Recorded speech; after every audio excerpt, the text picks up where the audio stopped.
क्या guys, Roman Reigns ने खुद ही कहा है कि हम ब्लड लाइन अब एक साथ है। यानी इसका मतलब Jey Uso, Jimmy Uso and Roman Reigns सब अब एक साथ है। गाइस, ऐसा उन्होंने कब और कहाँ कहा है, इस वीडियो में हम यही बात करेंगे। Hello guys, welcome to wrestling world. Guys, आज की वीडियो में हम बात करने वाले हैं स्मैकडाउन की कुछ मेजर हाईलाइट की। गाइस, सेगमेंट स्टार्ट होता है। सबसे पहले हमको WWE क्राउन ज्वेल का जो मैच है, निया जैक्स वर्सेस लिव मॉर्गन, उसकी निया जैक्स रिंग में आती हैं और वो बात करती है क्राउन ज्वेल चैंपियनशिप के लिए कि वो उस मैच को जीतेंगी और जो क्राउन ज्वेल चैंपियनशिप है वो भी अपने पास रखेंगी। इसी के बाद उनको जो रिंग में आते हैं लिव मॉर्गन और डैडी डोमिनिक, और उनके साथ आती हैं रैकेल रोड्रिग्ज़, जिसमें लिव मॉर्गन कहती है ऐसा हो नहीं सकते क्योंकि वो इस मैच को जीतेंगी।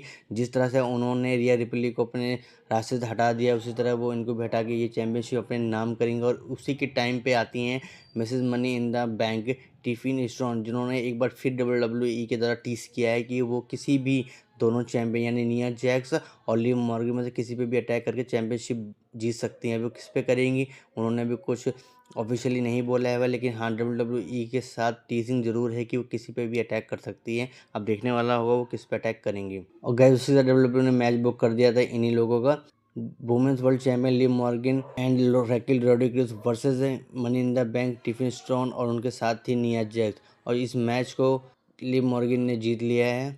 अब ये कुछ ना कुछ इनके मैच में गाइस इंटरेस्टिंग होने वाला है और किस तरह का होगा वो तो हम लोगों को कल देखने को मिलेगा। उसके बाद स्मैकडाउन में दिखाते केविन ओवेंस किसी दूसरे लोकेशन पे होते हैं और उन्होंने कहा कि वो रैंडी ऑर्टन से लड़ना नहीं चाहते, लेकिन अगर रैंडी ऑर्टन उनसे लड़ना चाहते हैं तो वो उनसे लड़ेंगे और उनको हर्ट करेंगे जैसे रैंडी ऑर्टन ने उनको हर्ट किया हुआ है, और उनको बहुत तगड़ा सा बीट डाउन देने वाले हैं वो क्राउन ज्वेल्स में। उसके बाद ये वीडियो क्लोज होता है। अब देखिए WWE आने टाइम पे और क्या करती हैं इनके साथ। और उसके बाद जो गाइस सेगमेंट होता है वो होता है रोमन रेंस का जिमी एंड जे यूसो के साथ। पहले रिंग में आते हैं रोमन रेंस जिमी यूसो के साथ और उन्होंने एक लंबा चौड़ा एंट्रेंस लेते हैं और फिर एक सेगमेंट दिखाते हैं कि लास्ट रॉ में जिमी यूसो ने जे यूसो को कहा था कि आए वो स्मैकडाउन में और रोमन रेंस से बात करें जो भी उनके कुछ रिगार्डिंग डाउट है। और डाउट में ये कहा गया था जिमी यूसो के द्वारा कि वो ये जे यूसन ने उस सेगमेंट में ये कहा था कि वो रोमन रेंस की जी हजूरी नहीं करना चाहते और लास्ट टाइम की तरह सब कुछ यस यस यस नहीं करना चाहते, वो अपने हिसाब से काम करेंगे। इसी के रिगार्डिंग उनकी बातचीत होती है।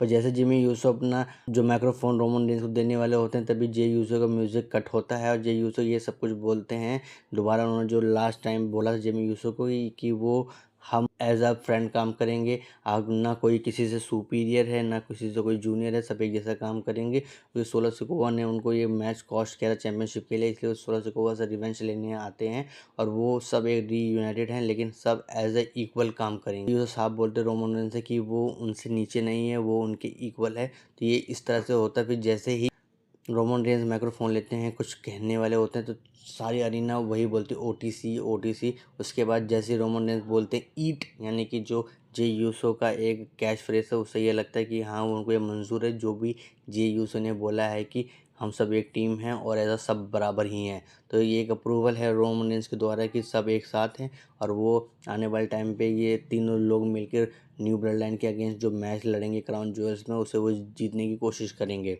यानी रोमन रेंस भी अब एक्नॉलेज करते हैं जे यूसो एंड जेमी यूसो। और एक गाइस बहुत बड़ा बढ़िया सेगमेंट है WWE ने जो बुक कराया था।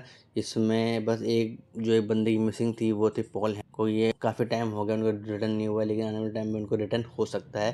अब कब होगा ये देखने वाली बात है। गाइस, एक बैक स्टेज सेगमेंट होता है। कोडी रोड्स के सामने आते हैं रैंडी ऑर्टन, तो कोडी रोड्स कहते हैं ऑर्टन को कि केविन ओवेंस को वो छोड़ दें, वो उसे खुद हैंडल कर लेते हैं। तो रैंडी ऑर्टन बोलते हैं क्राउन ज्वेल्स के बाद केविन ओवेंस के पास कुछ भी नहीं बचेगा, वो उन्हें डिस्ट्रॉय कर देंगे। कुछ भी बच जाएगा तो कोडी रोड्स उसे खुद हैंडल करेंगे। तो यानी कि जो भी फ्यूड है वो यहीं तक है और आने वाले टाइम पे कैसे कुछ होगा अब देखने लायक होगा। फिर एक गाइस बैक स्टेज सेगमेंट आता है सोलो सिकोवा कहते हैं कि Roman Reigns Jimmy and Jey Uso सब में एक चीज़ कॉमन है कि वो उनको लगता है कि सोलो सिकोवा बैड गाय हैं, लेकिन क्या वो बैड गाय हैं? जब वो रोमन रेंस की हेल्प कर रहे थे तब वो क्या बैड गाय थे?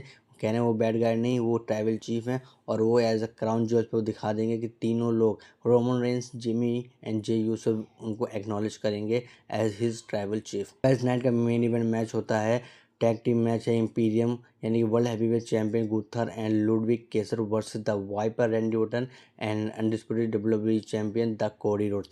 गाइस, ये मैच बहुत ज़्यादा बढ़िया होता है और इसमें कुछ बेहतरीन स्पॉट देखने को मिलते हैं, लेकिन आखिरी में ये match Cody Rhodes and Randy Orton जीत जाते हैं। और जैसे ही जीतते हैं पीछे से अटैक करते हैं केविन ओवेंस रैंडी ऑर्टन पे, और गुथर अटैक करते हैं कोडी रोड्स पे। इसी तरह से अटैक होता है। उसके बाद स्मैकडाउन ख़त्म हो जाते हैं, लेकिन बहुत ज़्यादा डिसेंट मैच था। लेकिन ये क्या था गाइस, ये सब कुछ टैप्ड वर्जन था, इसलिए जो क्राउड का एक प्यार है वो देखने को नहीं मिला, कि बहुत लंबा एपिसोड हो गया था, इसलिए क्राउड भी थक गई थी। लेकिन हाँ, ये मैच बहुत अच्छा था। तो आने वाले टाइम में यानी कोरियन ज्वेल्स में हमको मैच देखने को मिलेगा, Randy Orton versus Kevin Owens and Gunther versus Cody roads.